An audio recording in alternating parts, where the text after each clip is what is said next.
నమస్కారం. City news కి స్వాగతం.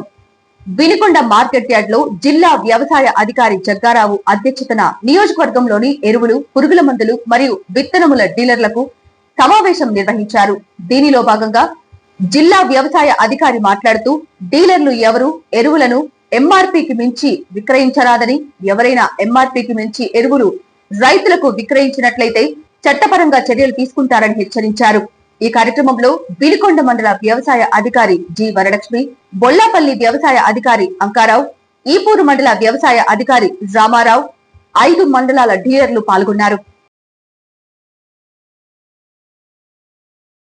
శ్రీశైలం దేవస్థానం పాలక మండలి సభ్యులుగా నియమితులైన బోడపూడి వెంకట సుబ్బారావుకి వినుకొండలో ఘన సన్మానం జరిగింది. మహానాడు మీడియా అధినేతగా, ప్రముఖ పారిశ్రామికవేత్తగా సుపరిచితులు. వినుకొండ ప్రాంత వాసి అయిన బిఎస్ఆర్ ఒక ప్రైవేటు కార్యక్రమానికి హాజరయ్యారు. ఈ సందర్భంగా ఆర్కే మిత్రమండలి సభ్యులు ఆయనను కలిసి శుభాకాంక్షలు తెలిపారు.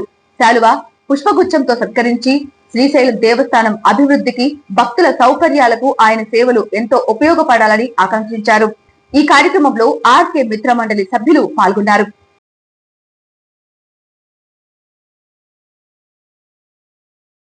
నూజెండ్ల మండలం సీతారాంపురం గ్రామంలోని ఎస్వీఎస్సి హై స్కూల్లోని క్రాఫ్ట్ ఇన్స్పెక్టర్ గా విధులు నిర్వహిస్తున్న పిఎస్ఆర్కే ప్రసాద్ పల్నాడు జిల్లా ఉత్తమ ఉపాధ్యాయ అవార్డుకి ఎన్నికైన సందర్భంగా పాఠశాలలు ఘనంగా వేడుకలు నిర్వహించారు. ఈ కార్యక్రమానికి ముఖ్య అతిథులుగా పాఠశాల కరెస్పాండెంట్ సిస్లా కోదండ రమేష్, అదేవిధంగా నూజెండ్ల మండల విద్యాశాఖ అధికారులు కె సత్యనారాయణ మరియు ఎన్ రవిచంద్ర ముఖ్య అతిథులుగా పాల్గొని ప్రసాద్ మాస్టర్ ని ఘనంగా సత్కరించారు. ఈ కార్యక్రమానికి అధ్యక్షులుగా పాఠశాల ప్రధానోపాధ్యాయులు సిస్లా కామేశ్వరరావు శర్మ కార్యక్రమాన్ని నిర్వహించారు. పాఠశాల సిబ్బంది మరియు విద్యార్థులు, అతిథులు, గ్రామస్తులు కార్యక్రమంలో పాల్గొని ప్రసాద్ మాస్టర్ ని ఘనంగా సన్మానించారు. ఎఫర్ట్ సంస్థ ఆధ్వర్యంలో ఈపూరు మండలం ఊడిజర్ల గ్రామంలో రైతులకు బయో ఆర్గానిక్ పురుగుల మందు వినియోగంపై అవగాహన సదస్సు నిర్వహించారు. ఈ కార్యక్రమంలో GDCC bank chairman Makkena Mallikarjunarao పాల్గొన్నారు.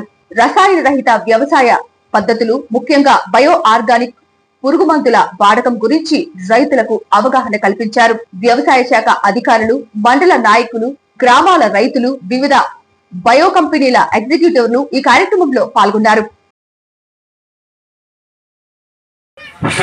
పోతా ఉంది, ఎక్స్పోర్ట్ పనికిరాకుండా పోతుంది, మనం తినడానికి కూడా ఇబ్బందికర పరిస్థితి వస్తుందని ఒక ఆలోచనతో ఈరోజు ప్రభుత్వం కానివ్వండి, రైతులు కూడా మనందరూ తెలుసు ఒక అవగాహన సదస్సుని ఏర్పాటు చేస్తున్నారు.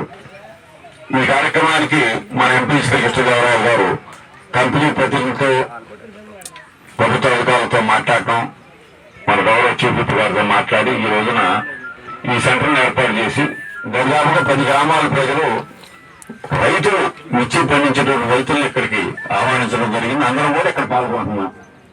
ఈ సందర్భంగా ఈ కార్యక్రమానికి ముఖ్యమైనటువంటి 3 కంపెనీలు, బేర్ వారు, స్టాన్స్ వారు, క్యూబ్ వారు, వారి ప్రతినిధులు మిశ్రా గారు, రాజశేఖర రెడ్డి గారు, అదేవిధంగా మయూర్ గారు, మరి వీటన్నింటిని కూడా ఆర్గనైజ్ చేసినటువంటి ఎఫర్ట్ మోహన్ రావు గారికి, అదేవిధంగా వేదిక మీద ఉన్నటువంటి ప్రభుత్వ ప్రతినిధులకి, మన రైతు నాయకులకి, అదేవిధంగా సొసైటీ అధ్యక్షులు అందరూ ఉన్నారు. అందరూ కూడా ఈ సందర్భంగా ముందుగా హృదయపూర్వక నమస్కారాలు తెలియజేస్తూ మనం అందరూ విన్నాం.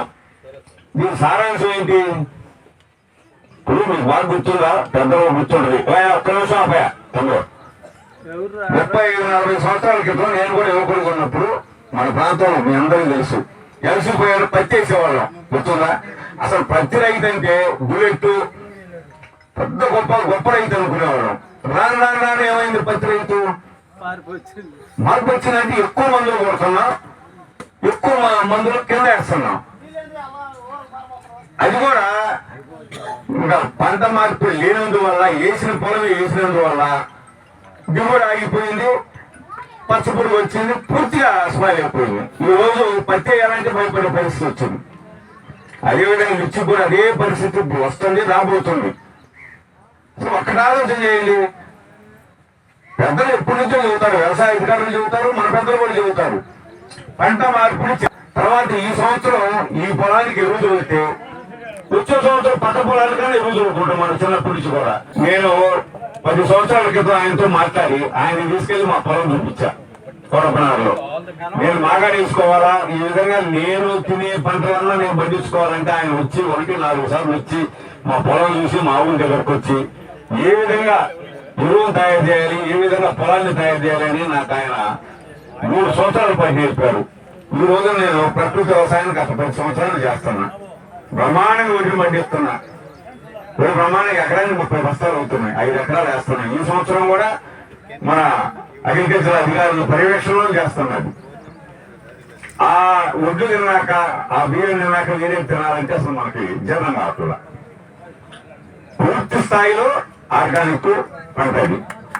అదేవిధంగా గొర్రెలు, టంగరాకు ఈ మొత్తం కూడా దొరికి చెరువు కట్ల కానీ అక్కడ వస్తే వేసి దమ్ములు వేసి తొక్కి నాటేస్తాం. నాటేసిన తర్వాత కూడా ఏదైతే వ్యవసాయ అధికారులు చెప్తున్నారో ఆర్గానిక్ ఎరువుది ఇందాక మన ఏరియాలో చెప్పినట్టు కర్పణం అని అది తీసుకొచ్చి అక్కడ వేసి బ్రహ్మాండంగా పంట పండిస్తున్నాం.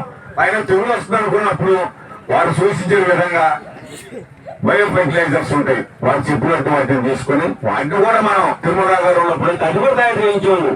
ఆవు పంచకం ద్వారా ఒక 15-20 రకాలైనటువంటి ఆకుల్ని దంచి ఆ డ్రమ్ములు వేసి మురగబెట్టి వాటి ద్వారా పైన కొట్టించేవాడు. ఆ పిప్పిని కింద పంటలు వేసేవాళ్ళు. ఇది వ్యవసాయ విధానం. మనకి జబ్బులు రాకుండా ఉంటాయి.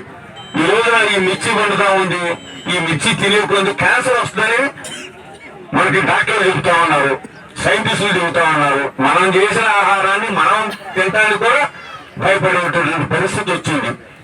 మనం మా సెంట్రల్ బ్యాంక్ లో మిర్చి కావాలి, ఎక్కడ దొరికింది ఆర్గానిక్ మిర్చి అంటే ఎక్కడో మా జనరల్ మేనేజర్ గారు బాపట్ల దగ్గర 1 కేజీ మిరపకాయలు, 1 కేజీ చిల్లీ పౌడర్ తీసుకొచ్చారు. 550 రూపాయలు పౌడర్, 500 రూపాయలు మిర్చి అండి.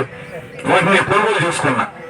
చిన్న మిర్చి అది పూర్తిగా ఒక రైతు కష్టపడి పండించారు. ఎతికంటే ఈ రోజు కూడా ఏంటంటే మంచి ఆహారం ఎక్కడ దొరికిందంటే ఎతికంటే పరిస్థితి వచ్చింది.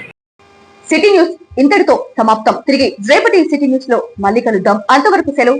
నమస్కారం.